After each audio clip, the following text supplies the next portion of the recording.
Hello and welcome to skill Bangla.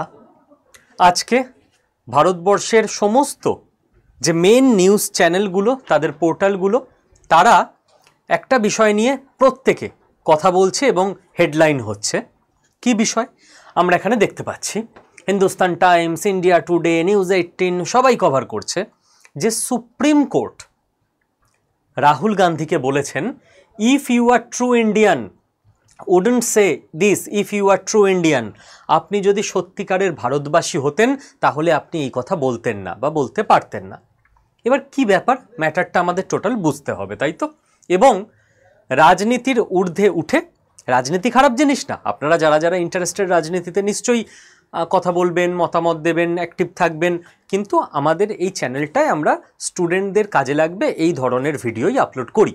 তো আমরা রাজনীতিকে পাশে রেখে, রাজনীতির পাশ কাটিয়ে আমরা একাডেমিক পার্সপেক্টিভ থেকে টোটাল জিনিসটা আলোচনা করব। ওকে, দেখুন এক এক করে আমরা পুরো ব্যাপারটাকে দেখে নিই। হ্যাঁ, কি ব্যাপার? প্রথমেই যেটা আমাদের বুঝতে হবে যে রাহুল গান্ধী তিনি কে? কংগ্রেসের নেতা, ওটা তো রাজনীতির পরিচয়। সাংবিধানিকভাবে তার কি পরিচয়, যেটা আমাদের স্টুডেন্টদের জন্য কাজে আসবে? তিনি হচ্ছেন ভারতবর্ষের এলওপি, লিডার অফ অপোজিশন, ঠিক? এবং তিনি এই মুহূর্তে এমপি, মেম্বার অফ পার্লামেন্ট, উনি একজন সাংসদ। কোথা থেকে, কোন কেন্দ্র থেকে? ওয়ানার কেন্দ্র থেকে। ওকে, এইবার রাহুল গান্ধী যিনি এই মুহূর্তে ভারতবর্ষের এলওপি, তিনি তার পোস্টটার অপরিসীম গুরুত্ব এবং প্রচণ্ড ইম্পর্ট্যান্ট একটা পোস্ট। সেই জন্য তিনি যখন কোনো কথা বলেন সেটা শুধু সারা দেশের কাছে না, বিদেশও খেয়াল করে যে ভারতবর্ষের বিরোধী দলনেতা কি বলছে। তিনি লাস্ট কয়েক বছর ধরে খুব সোচ্চার ছিলেন, বিভিন্ন জায়গাতে তিনি বলেছেন যে ইন্ডিয়া এবং চীনের যে এলএসি আছে, এলএসি মানে কি? এলওসি মানে লাইন অফ কন্ট্রোল, যে যেখানে নির্দিষ্ট বাউন্ডারি বা বর্ডার নেই।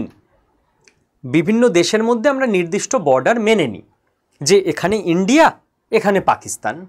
এবার কোনো কোনো জায়গায় ডিসপিউট থাকে, যে পাকিস্তান মানতে রাজি নয় যে আমার এইটুকুও বলছে আমি আরও খানিকটা নেব, ইন্ডিয়া দিতে রাজি নয় যে এটা তো আমার দেশ, আমি তোমাকে কেন এখান থেকে জায়গা দেব। যেখানে এখনো পর্যন্ত ডিসপুট রয়েছে সেই জায়গাটায় ডিসপুট রয়েছে। এবার কি, দেশ তো চালাতে হবে, দেশ তো দেশের মতো চলবে।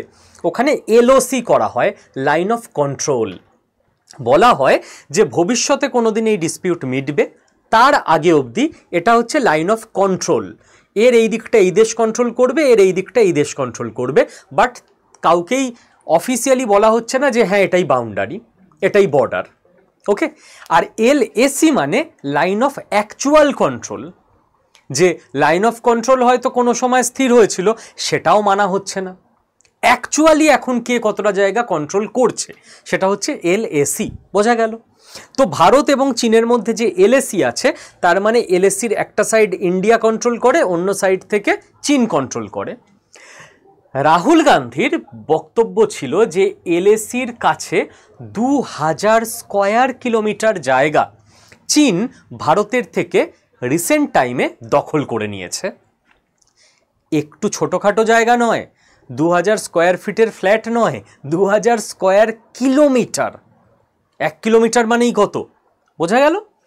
এইবার যখন জুনের 2020 সালে গালওয়ান ভ্যালির ঘটনা ঘটে, গালওয়ান ভ্যালির ঘটনা কি আমরা জানি, যে চীন গায়ের জোরে তার সেনা পাঠিয়ে ভারতবর্ষের এলাকাতে ঢুকতে চেষ্টা করছিল, ভারতীয় সেনারা বাধা দেয় এবং ফেন্সিং ইত্যাদির কাজ চলছিল। তখন চীন এবং ভারতীয় সেনার মধ্যে লড়াই শুরু হয় এবং ভারতবর্ষের 20 জন সেনা বীরগতিপ্রাপ্ত হয়, এবং অবশ্যই চীনের প্রায় 40-এর ওপর সেনা, তাদেরও জীবন গেছে, প্রাণ গেছে, কিন্তু আমাদেরও অপরিসীম ক্ষতি হয়েছে। আমাদের 20 জন সেনা তারা শহীদ হয়েছেন। এবার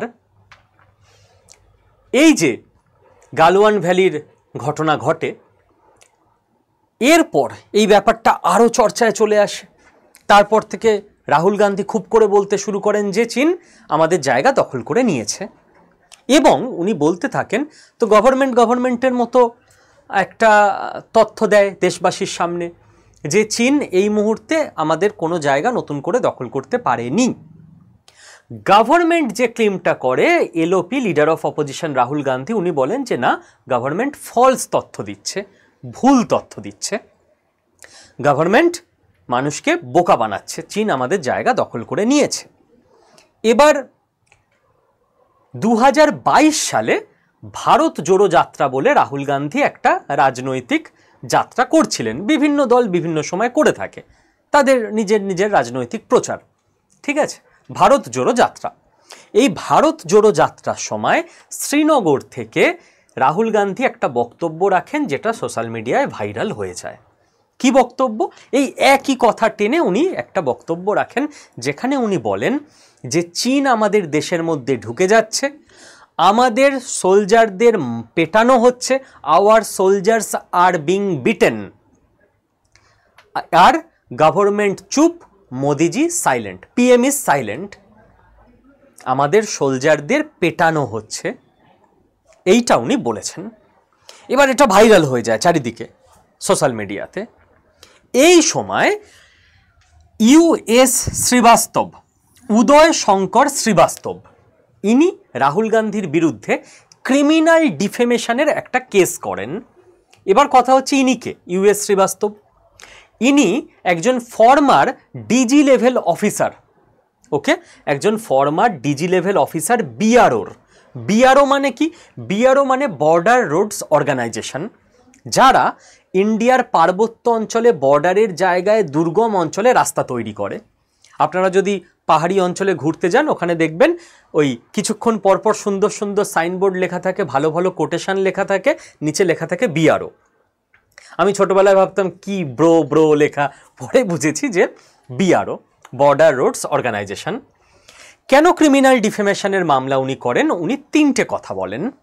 এক, যে এই যে বক্তব্য রাহুল গান্ধী রেখেছেন ভারত জোড়ো যাত্রার সময় শ্রীনগর থেকে, এতে ভারতীয় আর্মির অসম্মান হয়েছে, ভারতীয় আর্মিকে ডিফেম করা হয়েছে, যে আমাদের সোলজারদের পেটানো হচ্ছে, চীন ঢুকে গেছে ইন্ডিয়ার মধ্যে, এতে ভারতীয় আর্মিকে অসম্মান করা হয়েছে। দুই, ইন্ডিয়ান আর্মিকে ডিমোরালাইজিং করা হয়েছে, বাকি সারা দেশে যত আর্মি পোস্টিং আছে তাদের মোরাল ডাউন হবে এটা শুনে, যে ভারতীয় আর্মিকে পেটানো হচ্ছে, কি ধরনের কথা এটা, এবং যেটা মিথ্যে কথা। ডিজি ফর্মার ইউএস শ্রীবাস্তব বিআরওর, তিনি বলছেন যে এতে করে বাকি সেনাদের মনে কি প্রভাব পড়বে। এবং 3 নাম্বার কথা উনি বলছেন যে এই টোটাল জিনিসটাই তো ফলস, এটা তো মিথ্যে কথা। তো মিথ্যের ওপর ভিত্তি করে উনি কনফিডেন্টলি এটা কি করে বলতে পারেন? পুরো দেশের কাছে এবং বিদেশের কাছেও এটা ভুল বার্তা যাচ্ছে। এবার আমি পরের পার্টে যাওয়ার আগে একটু বলে দেব যে এই বিআরও কেন্দ্রিক প্রশ্ন কিন্তু বিভিন্ন পরীক্ষায় খুব আসে, ঠিক আছে। আমি এখানে জাস্ট দুটো প্রশ্ন তোমাদের উদাহরণ হিসেবে স্টুডেন্টদের বলছি বলে তুমি করেই বললাম, দেখিয়ে দিচ্ছি। সেটা হচ্ছে ইউপিএসসির কোশ্চেন দেখো, 2018, the border roads organisation functions under which ministry? Ministry of ডিফেন্সের আন্ডারে আসে বিআরও, ঠিক আছে। আচ্ছা, সিজিএল 2019-এর কোশ্চেন টিয়ার 1-এর, বিআরও কোন সালে প্রতিষ্ঠিত হয়েছিল? 1960, ওকে। এগুলো কিন্তু পরীক্ষায় কোশ্চেন আসবে, একটু খেয়াল রেখে দেখে শুনে চলতে হবে। আচ্ছা, এবার এই যে বিআরওর ফর্মার ডিজি, তিনি কেসটা করলেন, এই কেসের এগেনস্টে রাহুল গান্ধী এবার চলে যান সুপ্রিম কোর্টে। রাহুল গান্ধী সুপ্রিম কোর্টে গিয়ে বলেন যে এই কেসটাকে হোল্ড করে দেওয়া হোক, সাসপেন্ড করে দেওয়া হোক, বা পুরো রিজেক্ট করে দেওয়া হোক, আমার বিরুদ্ধে এই কেসটা ভুলভালভাবে করা হয়েছে। সুপ্রিম কোর্টের আজকের ডেটে, আমি ভিডিওটা করছি আজকে 4 আগস্ট, আমি জানি না এটা চ্যানেলে আজকে আপলোড হবে না কালকে আপলোড হবে, তো 4 আগস্ট 2025 একটা শুনানি ছিল। সুপ্রিম কোর্ট কি বলেছেন? সুপ্রিম কোর্ট এই শুনানিতে কয়েকটা প্রশ্ন তুলেছেন। সুপ্রিম কোর্ট বলেছেন যে হাউ, যে মাননীয় রাহুল গান্ধী আপনি কি করে জানলেন যে চীন ঢুকে গেছে ইন্ডিয়ার মধ্যে, 2000 স্কোয়ার কিলোমিটার জায়গা নিয়ে নিয়েছে? আপনার কাছে কোনো স্যাটেলাইট ইমেজ আছে? আপনার কাছে কোনো অফিসিয়াল তথ্য আছে? আপনার কাছে কোনো ডকুমেন্ট আছে?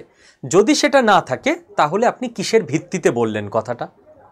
2, সুপ্রিম কোর্ট রাহুল গান্ধীকে যেটা বলেছেন যে ওয়্যার ইউ দেয়ার, আপনার কাছে কোনো অফিসিয়াল তথ্য নেই, তাহলে আপনি নিজে কি সেখানে ছিলেন?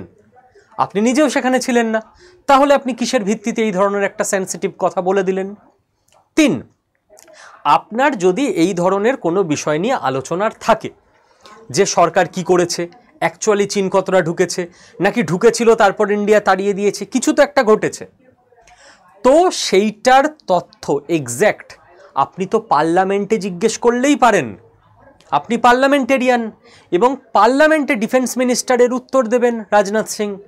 এবং ভারতবর্ষের একটা সুবিধা হলো, যে রাজনৈতিক দলই ক্ষমতায় থাকুক না কেন তারা জনসভায় একটু ভুলভাল বলে দিতে পারে, টিভি ডিবেটে, জনসভায়, ঠিক আছে, রোড শোতে, মন গড়া কিছু একটা, কিন্তু পার্লামেন্টে দাঁড়িয়ে কেউ মিথ্যে কথা বলতে পারে না, কারণ পার্লামেন্টে সমস্ত তথ্য অফিসিয়ালি রেকর্ড করা হয়, প্রত্যেকটা তথ্য।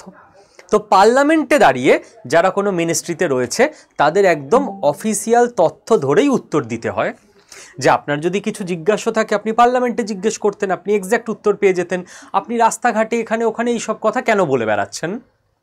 এবং 4 নাম্বার উনি যেটা বলেছেন, একজন বাঙালি বিচারপতির বেঞ্চে শুনানি হয়েছে, বিচারপতি দীপঙ্কর দত্ত, ঠিক আছে, তো বিচারপতি দীপঙ্কর দত্তের কাছে এই শুনানিটা হয়েছে। উনি যেটা বলেছেন যে একজন প্রকৃত ভারতীয়, ট্রু ইন্ডিয়ান এই ধরনের কথা কখনো বলেন না। কেন? তার কিছু কারণ নিশ্চয়ই রয়েছে, আপনারাও বুঝতে পারছেন, এবং সেগুলো নিয়ে লাস্টে আমি 2 মিনিট কথাও বলবো। এবার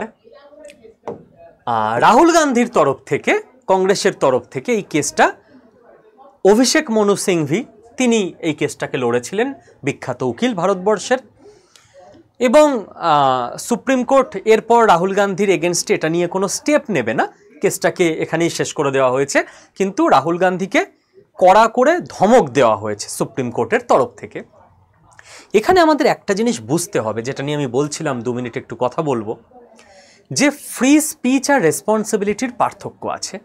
প্রত্যেকের আমাদের না বাক স্বাধীনতা আছে, আমরা যে কোনো কিছু কথা বলতে পারি, সেরকমই আমাদের যারা বিভিন্ন নেতা মন্ত্রী তারাও তো মানুষ, তারাও তো ভারতীয়, তাদেরও বাক স্বাধীনতা আছে, তারাও যে কোনো কিছু বলতে পারেন। কিন্তু আমাদের কোথাও একটু দায়বদ্ধতা নিতে হবে, দায়বদ্ধ হতে হবে, দায়িত্ব নিতে হবে। শুধু নেতা মন্ত্রীদের দোষ বলবো না, আমরাও তো ফেসবুকে এখানে ওখানে কিছু না বুঝে লিখে দিই, তাই না, বলে দিই। আসলে এমন কোনো কিছু আমাদের বলা উচিত নয় যা আমাদের দেশের জন্য ন্যাশনাল ইন্টারেস্টে ঠিক নয়। কারণ এবার দেখুন, গণতন্ত্র, ভারতবর্ষে তো গণতন্ত্র রয়েছে এবং আজীবন থাকবে, এটা আমরা কামনা করি। গণতন্ত্রের মজাই হলো আজকে এক দল আছে, কালকে আর একটা দল আসবে।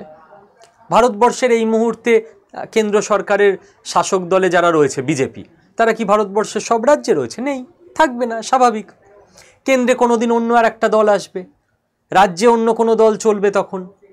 তো বিভিন্ন রাজ্যে বিভিন্ন দল আছে, কোথাও আম আদমি পার্টি, কোথাও তৃণমূল কংগ্রেস, কোথাও কংগ্রেস, কোথাও আরজেডি, তামিলনাড়ুর দিকে ডিএমকে, এআইডিএমকের মতো দল, কোথাও বিজেপি।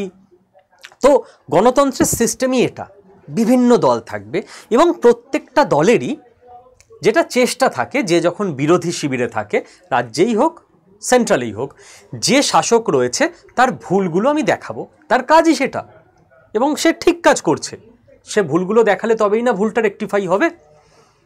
কিন্তু এই ভুল ধরার জন্য প্রত্যেক পার্টির নিজের স্বার্থসিদ্ধির জন্য, শাসক দলকে ভুল এটা দেখানোর জন্য বা বিরোধী দলকে ভুল এটা দেখানোর জন্য কখনো কোনো পার্টির, কোনো নেতা মন্ত্রীর, কোনো পদাধিকারীর, কারোর, এবং আমরা যারা হয়তো কোনো রাজনৈতিক দলে ইত্যাদিতে যুক্ত নেই, আমাদের সাধারণ মানুষের উচিত নয় এমন কোনো কথা বলা যাতে আমাদের দেশ, আমাদের দেশের সেনা, আমাদের দেশের যে ইন্টারন্যাশনাল মঞ্চে সম্মান, সেটা কোনোভাবে ধূলিসাৎ হয়। এটা কিন্তু সিটিজেন হিসেবে, সচেতন নাগরিক হিসেবে আমাদের প্রত্যেককে দায়িত্ব নিতে হবে। কেবল রাহুল গান্ধী, নরেন্দ্র মোদী, মমতা ব্যানার্জি, অরবিন্দ কেজরিওয়াল, নেতা মন্ত্রী তারা দায়িত্ব নেবেন, আমরা দায়িত্ব নেব না, এমনটা কিন্তু নয়। আমাদের প্রত্যেককে দায়িত্ব নিতে হবে। যে যে আদর্শে বিশ্বাস করি না কেন, ব্যক্তিগত জীবনে যে যে পেশায় থাকি না কেন, যাই হোক না কেন, এই ম্যাচিউরিটি যদি 150 কোটি ভারতবাসী দেখিয়ে দিতে পারে, তাহলে ভারতের অগ্রগতি কেউ আটকাতে পারবে না। এবং এটা নিয়ে অনেক পলিটিক্স হচ্ছে, পলিটিক্যাল ব্যাপার, পলিটিক্স হবে, যারা রাহুল গান্ধীর সমর্থক তারা বলছেন যে উনি তো দেশের সিকিউরিটি যাতে প্রাধান্য পায়, যাতে সরকার সিকিউরিটির ব্যাপারটাকে ভালো করে দেখে, উনি তো সেই জন্য বলেছেন, তো উনি ঠিক করেছেন। যারা রাহুল গান্ধীর বিরোধী এগেনস্ট দলের সমর্থক তারা বলছেন যে এই দলটা মানে কংগ্রেস দল, উনি যে দলের নেতা, এই দলটা সবসময় ভারত বিরোধী কথা বলে, ভারতকে ছোট করে দেখায়, তো তারা তাদের মতো রাজনীতি করছে। রাজনৈতিক মন্তব্য রাজনীতির প্ল্যাটফর্মে রাজনীতির লোকেরা আলোচনা করবে, আমি সে বিষয়ে বিশেষ বোদ্ধা কেউ নই, সে বিষয়ে আমার কথা বলার প্রয়োজনীয় নই, রাইট? আমরা একাডেমিক্স দিক থেকে কথা বলবো, দেশের কথা বলবো। তো এই হলো ব্যাপার। এইবার লাস্ট আমি আরেকটা তথ্য আপনাদের দিয়ে দেব যে স্কিল বাংলা আড্ডা 24/7 আমরা আপনাদেরকে প্রথম দিন কথা দিয়েছিলাম যে একের পর এক অনলাইন ট্রেনিং কারিকুলাম বেস্ট টিচারদের দিয়ে আমরা করাবো আপনাদের জন্য, যাতে স্কিল বাংলার কোনো অডিয়েন্স বলতে না পারে যে জানেন তো আমার না ভালো রোজগার নেই, আমি না ভালো চাকরি পাইনি। স্কিল বাংলার কোনো অডিয়েন্স এটা বলতে পারবে না। যারা স্কিল বাংলার অডিয়েন্স সে চাকরি পেয়েছে বা পেয়ে যাবে, বা ফ্রিল্যান্সিং করছে বা করে ফেলবে। তো তার জন্য অনলাইন ট্রেনিংয়ের ব্যবস্থা আমরা করে দিই, বাড়িতে বসে আপনি শিখতে পারবেন নিজের ফোনে। বেস্ট টিচারকে দিয়ে ট্রেনিংয়ের ব্যবস্থা করে দিই, এবং যেখানে যেখানে সম্ভব আমরা বাংলা ভাষায় ট্রেনিংয়ের ব্যবস্থা করে দিই, রাইট? তো digital marketing, stock market, ethical hacking, বিভিন্ন রকমের ট্রেনিং আপনারা করেছেন এবং নিজের মতো করে চাকরি বা ফ্রিল্যান্সিং করছেন। যারা গ্রাফিক্স ডিজাইনিংয়ে ইন্টারেস্টেড তাদের জন্য এবার বলে দিচ্ছি। আচ্ছা, আগেই বলে দিই, এইটা কিন্তু 5 আগস্ট পর্যন্তই এই কোর্সে এনরোল করা যাবে। মানে আপনাদের কাছে একদিনই সময়, যদি আমার এই ভিডিওটা আজকে রাতে আপলোড হয় তো ভালো, যদি কাল আপলোড হয় তো আরও কম সময়, তারপর কিন্তু এনরোল করা যাবে না। ওকে, গ্রাফিক্স ডিজাইনিং ব্যাপারটা কি?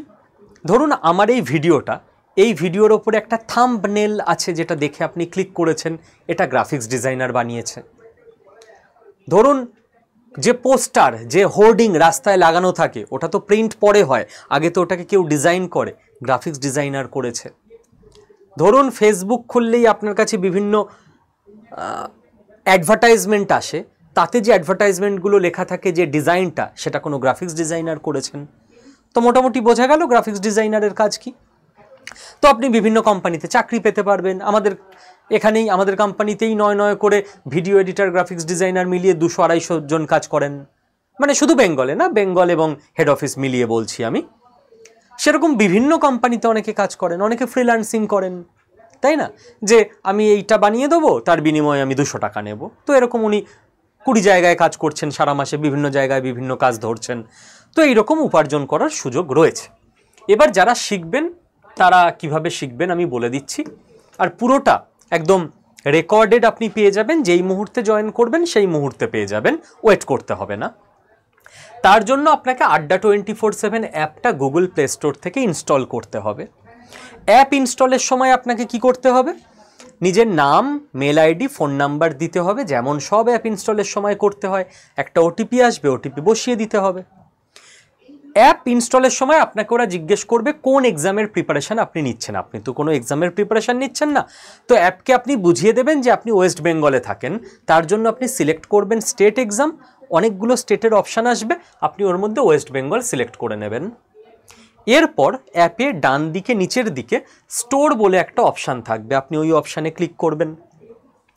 ক্লিক করা হয়ে গেলে আপনার কাছে দেখবেন মাঝখানে স্ক্রিনে ফাইন্ড এক্সাম বাই ক্যাটাগরি বলে একটা লেখা এসছে, ওর পাশে দেখবেন একটা এরকম গ্রেটার দ্যান চিহ্ন মতো আছে, এটাই আপনি ক্লিক করবেন।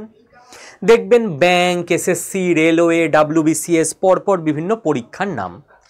আপনি কি, এটা কোন পরীক্ষা? এটা তো কোনো পরীক্ষা না, এটা হচ্ছে স্কিল। তো স্কিল ডেভেলপমেন্ট বলে একটা অপশান থাকবে, এরপরে আপনি পুরো প্রসেসটা স্টেপ বাই স্টেপ এরকম ফলো করবেন। তারপরে স্কিল ডেভেলপমেন্ট অপশানে আপনি ক্লিক করবেন। এই প্রসেস ফলো করলে যে কেউ অন্ধভাবে করে দিতে পারবে, এটাকে চোখ বুজে ফলো করে। স্কিল ডেভেলপমেন্টে আপনি ক্লিক করলে পরপর আমাদের সমস্ত স্কিল কোর্সগুলো চলে আসবে। আপনি একটা একটা করে স্ক্রল করতে থাকবেন ওপর দিকে, দেখবেন গ্রাফিক্স ডিজাইন বলে একটা কোর্স আপনি পেয়ে গেছেন। ওই কোর্সটায় ক্লিক করবেন, দেখবেন 1499 টাকা ফিজ, মাসে নয় জীবনে একবারই এটা আপনাকে দিতে হবে। আপনার অবাক লাগবে যে বিভিন্ন জায়গায় গ্রাফিক্স ডিজাইনিং শিখতে 50,000 60,000 লাগে, আপনারা কলকাতায় অ্যাডভার্টাইজমেন্ট দেখেন, খবরের কাগজে দেখেন, বাট আড্ডা 24/7-এর লক্ষ্যই এটা quality education at affordable price. 1499 টাকাও আপনার লাগবে না। এই ফিজটার পাশে মোর অফার্স বলে একটা জিনিস লেখা থাকবে, আপনি ওখানে ক্লিক করবেন, আপনার কাছে একটা বক্স খুলে যাবে, এন্টার কুপন কোড লেখা থাকবে। ওই বক্সটায় আপনাদের কুপন কোড কি, স্কিল বাংলার Y219, এটা খাতায় লিখে রাখবেন প্রত্যেকে, কোনো না কোনো দিন কাজে এসে যাবে। Y219, কোনো স্পেস নেই মাঝে, এইটা লিখে অ্যাপ্লাই বাটনটা প্রেস করে দেবেন, অ্যাপ্লাই হয়ে গেল, দেখবেন 1450-60 টাকার মধ্যে আপনার ফিস চলে এসছে। এবার আপনি বাই নাও অপশানে ক্লিক করে পেমেন্ট করে দিলেই ইউপিআই, ডেবিট কার্ড যা ইচ্ছে আপনার কোর্সে এনরোলমেন্ট হয়ে গেল। ঠিক আছে, এবার আপনি কি করে ক্লাস করবেন? এনরোলমেন্ট তো হয়ে গেল, সঙ্গে সঙ্গে এই মুহূর্তে এনরোল করছেন তো এই মুহূর্তেই, আর দেরি করবেন না।